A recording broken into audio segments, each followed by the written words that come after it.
See if I can get this to.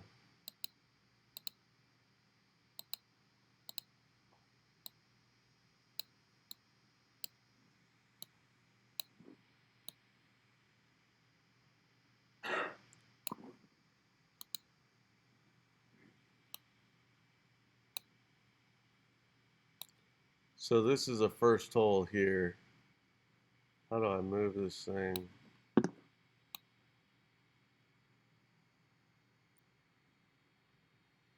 So we're going to tee off from right here.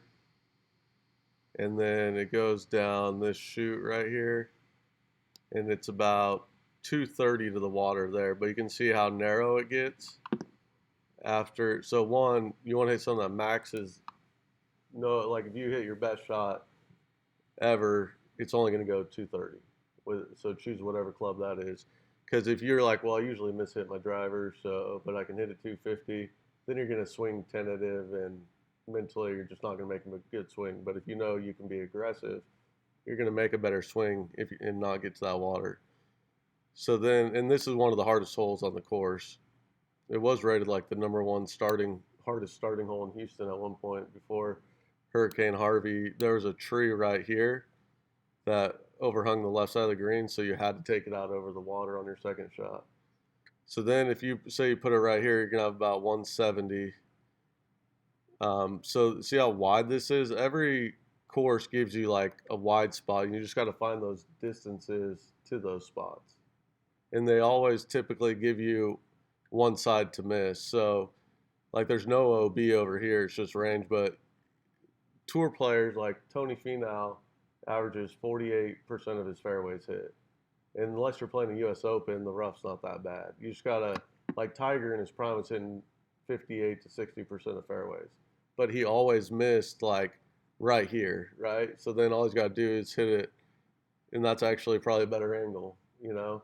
But he never would miss. So here's mounds, and they kick straight down and left to these trees where it's a lost ball. He's never gonna miss over here, and he's never gonna miss, right here. He's So you have to pick like the safe or smart target where you can swing aggressively. So I would aim like right here, and I'd choose a club that goes 220. So if I miss it right, it's going to be short of that water. I'm still going to have a shot at the green. If I miss it, to here, then I may have to just kind of hack it over there and then get up and down for par. But I'm not going to make a triple, like if I hit in the water or have a lost ball, right? So it's eliminating those big mistakes. So that's the first hole. Then the second hole. Do you know how to rotate this thing? Like maybe with my fingers I can.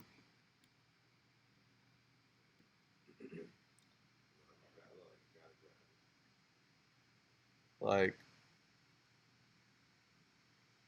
I can. I thought you could twist it, didn't you? Not with this one. Right, you want to do it with that, right? I just want to know my location. Maybe I'm 2D. I don't have a notebook yet. But I have HP. Notebooks they be a little different. Yeah. Yeah, I just got that for the gaming because you have to have that for the simulators and stuff. So I'm learning that again. But so the second hole here, this is a par three. So if we hit from this middle tee, it's about 140 to this green right here.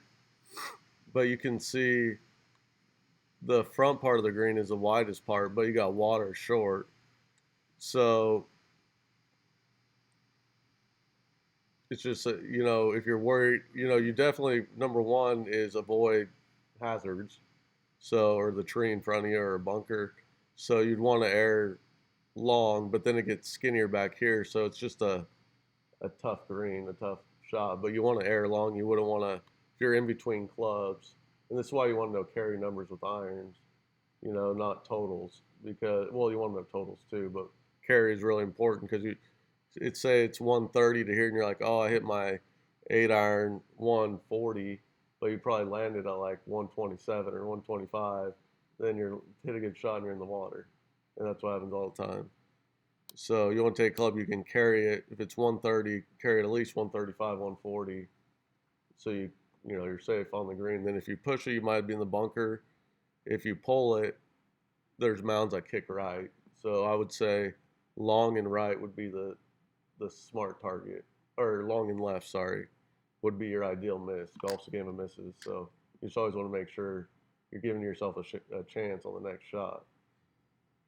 So then if we go to the next, so this is the course that was wiped out by Harvey. So this tee box used to go this way along the bayou, but he sold the land.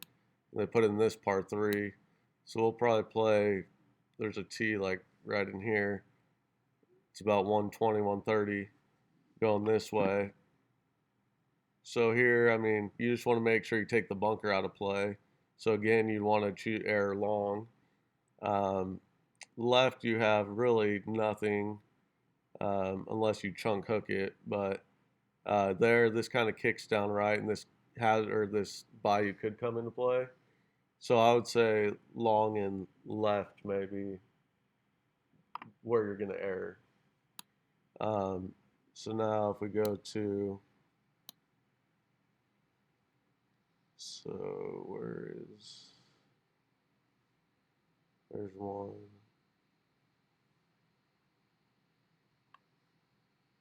Where's the next hole?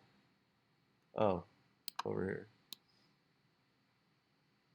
So now this tee box right here, I'm gonna try to zoom out so we can see the hole.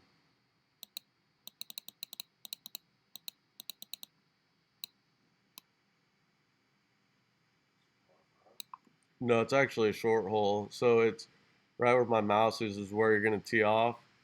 And you go out this way, it's about 230-ish to here, and then the green is right here. But the hole's only like 340 or 350. So actually in a straight line, if you like you can go directly at the green, and if you can hit it 300, 310. But if you're in a tournament, or how you guys should play it, smart play would be hit it out towards these bunkers here. You're safely over the water. It's like 150 to clear the water, and then you leave yourself. So if you hit it, say 220, you only have 130 into this green right here. So then the last hole, the fifth hole, you tee off from in between these trees, and it's just a straight shoot to the green about 320. So it's another short par four. But right here, right, say we'll probably play the 300-yard tee. So I'd say right here is about 200 from the tee. But if you hit it past 200, it really opens up. I mean, this is another 25 yards. I mean, you've got from middle of the fairway to there's about 50 yards of room. But over here, you probably only got 20 yards, 25 yards to this hazard or out of bounds. And then the green's right there. So if you hit a 200-yard shot, you have about a 100-yard shot. And there's a bunker in front and a bunker long, so you got to be pretty precise with your distance, but you're going to have a short, like a pitching wedge or something in. So the goal is to always find the smart target. So you're either short or long, what's better, and left or right, which is better.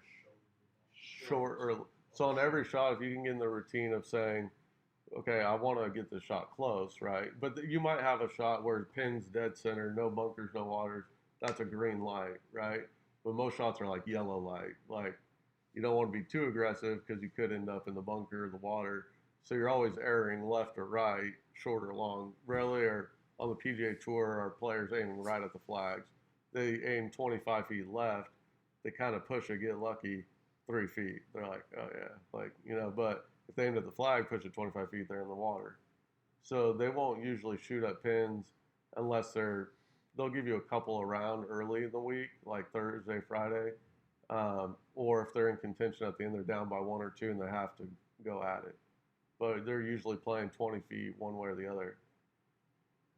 So, but they also know their dispersion patterns too. So like you were hitting it both ways yesterday, right and left. So it's hard to play golf when you're like, I don't know what my miss is. Like for me, I know my miss is a slice. and everyone thinks slices are bad, but I know where it's going to miss, so I can choose my starting line, my target. I can just adjust for it, and if I over slice it, then I'm still safe because I played for it. But when you're like, oh, I'm going to play for that over slice, but I could duck hook it too, then you're like mentally, that's why you want to establish just like a one way miss. Like, what shot do you think you could do every time, a hook or a slice? What would you say? Well, from the first time that I started, Slices to the right. slice. Slices to the curves right, hooks curves left. Yeah. And then the objective is one, get it airborne every time, solid. Two, if you're relaxed, you'll have the same shot shape every time, because you have different shot shapes when you're like you react to the shot before and you adjust something, but you don't really know what you adjusted because whenever you have tension, you're going to glitch at some certain point and it's going to create a different ball flight, right? So if you can, one, get solid every time, then two, learn how to relax and see a pattern, and then three, refine that pattern, so it's not as much of a hook or a slice, but then you're playing, then you can choose smart, good targets, and your tendencies and where it might miss to. Eliminate one variable of missing it left and right. And it still happens. I mean, golf's hard, but like tour players, majority 95% of the time, they're going to miss where they think they're going to miss. They'll randomly maybe glitch an impact and snipe hook it, but usually they're just missing where they should. But all right, so what I was gonna do was we could hit warm up, and then I just want you guys thinking about one swing thought and tempo. So I'll give you a worksheet here.